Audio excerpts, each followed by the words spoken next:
Hello my people, nabazaniye umutumirwa mwumva ukuntu twaganiriye ukuri subscribe, share na comment. Ibitekerezo byawe birakenewe, turabakunda cyane.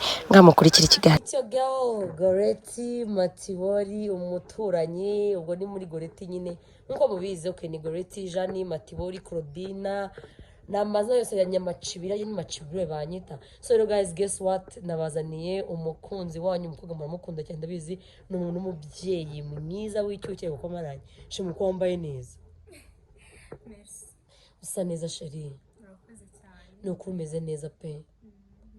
Mana we, guhera hejuru kugeza hasi wambaye neza.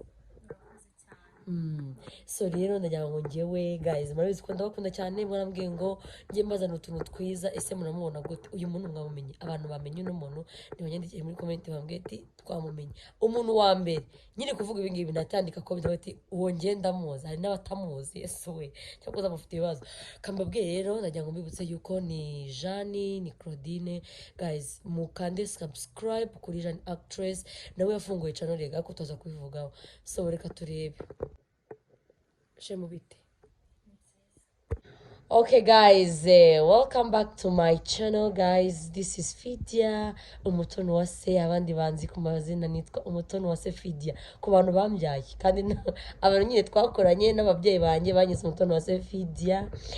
Nk'abandi umukinnyi wa filime nkuko mubizi nyine ni wa mukobwa wanyu Jani Claudina Matibori Goreti Naomi Macibiri. Imana mwababyeyi mufite amazina menshi pe ego kusubuhana, kandi nkaba ndi n'umukomisiyoneri w'abakozi bo mu rugo.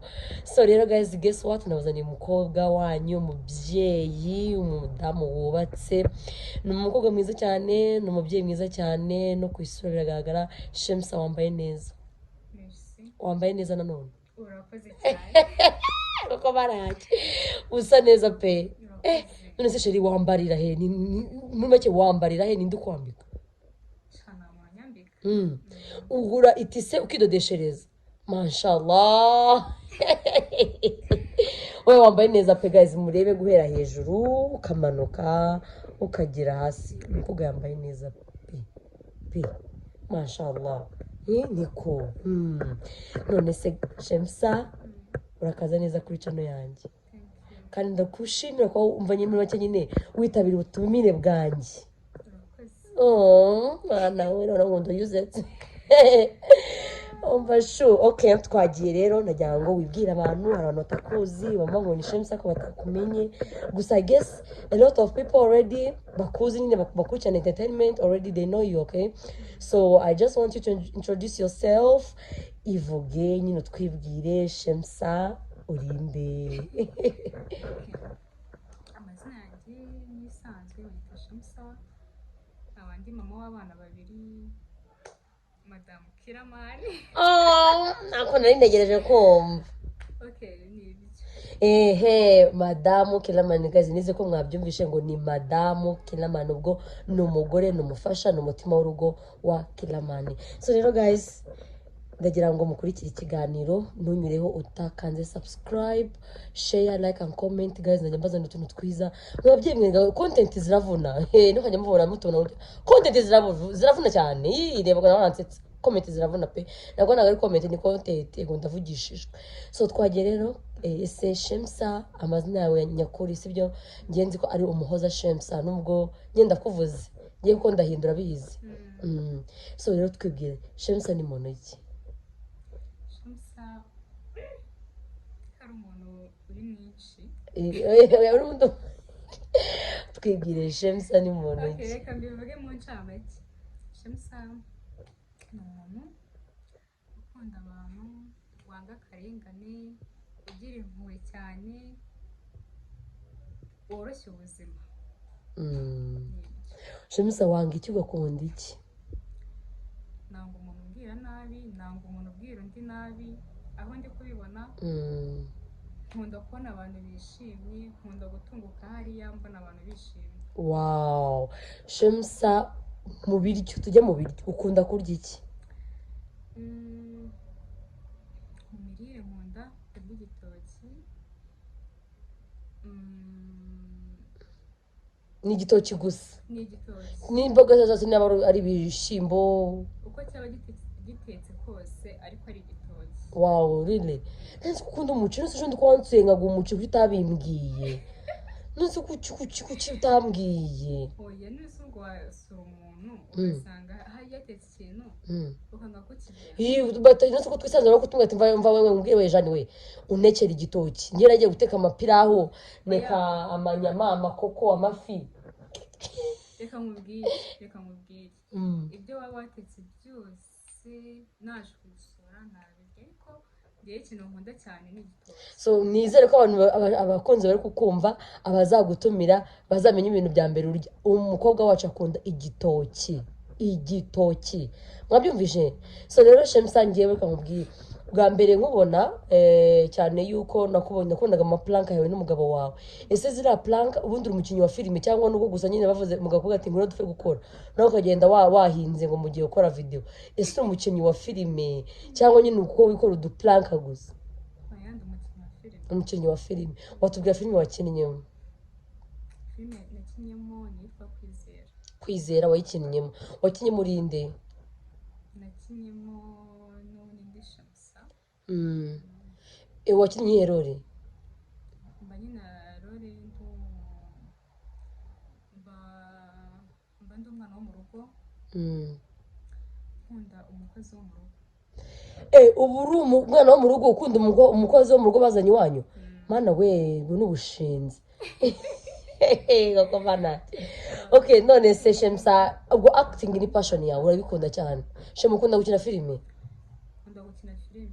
Urabikunda cyane? Cyane. Ni rero wiyumvamo? Role zibabaje. Okay, role ziri solo nyine aho yayindi role bakina bakubangamira. Ugira amarira hafi se? Nkuko witura igende kurina. Nukuri ngira amarira hafi. Role zibabaje nizo nkunda nizo nyine mba niyumvamo cyane. Indi role se wagerageza? Indi role nshaka kuba nagerageza. Nabasha kwiyumvamo. Nyine wakiyumvamo tu. Ni role yo kuba wabona se ntabwo wakina uri umumama? Okay, nakina ndi umumama yego ariko nyine iyo niyumvamo cyane ni role yo guteza. Okay, bagutesa. Okay, kandi wayishobora? Nayishobora. Nzagukasting. Okay, Shemsa gukina filime wabyiyumvishemo rya nyine impano kumva ko ufite impano gukina watangiye kubyiyumvamo ryari byaje gute nyine urugendo rwawe rwo gukina filime rwatangiye gute? Oya ibintu byo gukunda gukina filime ntabwo umenya ukuntu bije nyine bikuzamo. Wowe cyangwa nuko ufite umugabo ukina filime? Oya bikuzamo wenda iyo ugize amahirwe ukaba uzanye n'abantu bakina filime cyangwa se nkanjye ufite umugabo ukina filime. Iyo ugize amahirwe rero ukaba uzanye n'abantu bakina filime ugenda basatira ugashiduka n'ubundi bigenda biragukurura. Yego. None se Shemsa tuvuge nk'urugero nkawe wowe Shemsa nyine Shemsa tuzi ko ari umudamu w'umusitari cyane sibyo? Ese Shemu ntabwo bikubangamira nyine iyo ugiye mu bantu ntabwo nyine muri make ubyitwaramo utiwe n'abafana? Ese abafana bitwaraho ute nyine mu buzima busanzwe? Mu buzima busanzwe ntabwo njye bimbangamira kubera yuko iyo ngiye wenda nk'umuntu akampamagara madamu runaka hari n'abo murana bakahita bamwita Shamsa biteye nyine urumva ugomba gukurikiriza urumva bo baba bakuzi. Nta mufana ashobora gukubita? Unkubita? Nta mufana se wari wakwitwaraho nabi? Cyane uko witonda wowe? Simbizi. Ako nyine bose bakwitwaraho neza. Ikintu cya mbere ikintu cya mbere abafana bagusaba iyo muhuye ni iki cyabakwandikira? Icyo banyandikira bagusaba iyo bagize amahirwe bakabona nimero zawe? Okay, abenshi baba bari kumbwira mbasabira akazi kuri Keramana bashyire muri filime. Ubwo nyine iyo abenshi bafatishije nimero zanjye nuko babigenza. Okay, none se bo basubiza? Nanjye ndabwita aho tuzahurira hose muzamfate amajwi. ngagira ikintu babwira basi ikintu babwira ubahumurize cyangwa mu kimwe ushyire nyine ibitekerezo byabo cyangwa inzu zabo zishyire hejuru muri make basezeranye iki kuvuga ngo ikintu babwira umuntu wese wifuza gukina filime cyangwa se ubifitiye impano yumve ko igihe kiba kitaragera. yego urahata igihe kiba kitaragera cyangwa se imana ubundi wowe ugomba gusaba imana ikavuga ati imana nganisha aho ngomba kuba ndi. yego pe okay urakoze cyane ibyo bintu ntabwo abantu benshi babivuga ntabwo abantu benshi bagira amagambo nyine abasitari benshi babizi bahura n'ibyo bintu ugasanga umuntu ahuye n'abasore n'abafana ariko ukabura ikintu babwira bo bakagira ngo uriyemera sibyo ariko byibuze iryo jambo tubwiye namwe n'umuntu uri hano wumva ushaka gukina filime ihumura igihe cyawe ntikiragera igihe cyawe ntikigerageze ko nubone rega biranikora wese ujye kubona ukabona birikoze igihe kiba kitaragera cyangwa se hari n'ibindi bintu ukirimo urasabwa mu buzima n'ibyo nyine ariko n'igihe cyageze urakina pe cyane nanjye ndabizi ko ari uko biba bimeze so rero Shamsa ndagira ngo wibarize akabazo ese wowe nta YouTube channel ugira? YouTube channel ifite ubusambo bangahe ko tutayizi? YouTube channel yanjye iracyari nshyashya ntabwo nyifunga igihe kinini mboneraho no kubwira abakunzi banjye munyarukireyo murebe mukore subscribe murebeho yitwa Shamsa wa Kiramani. Shamsa wa Kiramani uzabazanira iki uzatubwira ikintu cya mbere nyine uratugatisha ngiye iki nicyo kintu cya mbere nzabaza nyine tugaga content uzashyira gatume abantu baza biruka umuntu avuga ati sha nzahita akanda nawe sub no kuvuga ngo nzagenda mbazanira udushya tugiye dutandukanye udushya nk'uduki guteka se vlog se oya ntabwo ari vlog nzajya ngenda nshyiraho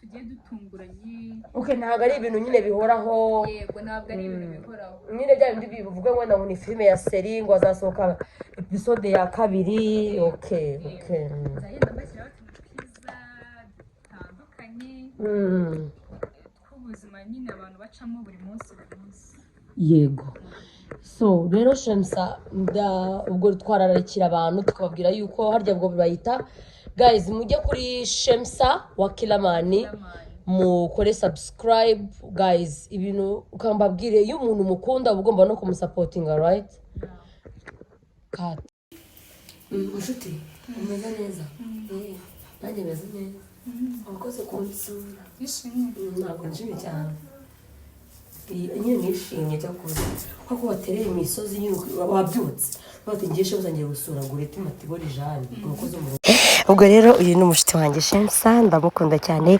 ikiganiro cyarangiriye ubu rero nyine yaransuye ndi kumuganiriza murabizi ko ngiye umuntu wese yifuza konsura azazansure rwose ngiye nuko mba nimere nkunda abashyitsi nkunda abantu muri make ndi mukunda abantu muzaze munsure ndabakunda mwize ko kunze wakanze subscribe share like and comment mujye musharinga share nimba ko gukunda Jeanne sharinga mu magroup urimo sharinga shyira kuri stati yawe uraba byiza ko nakabibi kanya nyine kari kwiriza ukabonye abari kwiriza bayigize nabi dore nguwo aba yananiye nyine abashaka nyine akomeze anyizirike namwe murabizi ibintu by'abana that's Shamsa na Jeanne cyangwa Matibori amazina mwese muhita murayazi hano ari kubabwira yuko ngo bakunda cyane abiyumvamo kandi mwamusapotinga kuri channel yiwe yitwa Shamsa wa Kiramani dukora utuntu twiza guys ndabizi muzabikunda cyane ntabwo muzarambirwa rero iki nicyo gihe cyanyu cyo kugira ngo munyereke yuko munkunda ndetse munakunda Shamsa ubwo mudukunda hagati yanjye nawe